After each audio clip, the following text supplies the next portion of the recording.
Hi guys, welcome back with me again in this channel. On today's tutorial, I'm going to show you how you can add and record voiceover in the CapCut PC.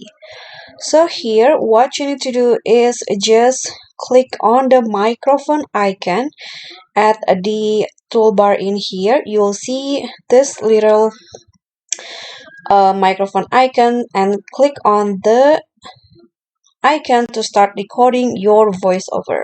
But before you start recording, you can always edit the input device. You can also edit the volume of the recorded voice. And if you want, you can also enable the echo reduction and also the mute project feature. Okay, after you're ready, you can just click on the red button and start recording. Hi guys, so this is how you can record a voiceover in CapCut PC.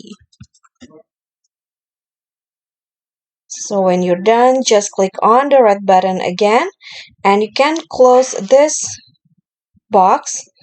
And here is the result of the voiceover. You can just preview it in here. Hi guys, so this is how you can record a voiceover in CapCut PC. Okay, so that's all from me. Thank you so much for watching. Don't forget to like, comment, subscribe, and also click on the thanks. Bye!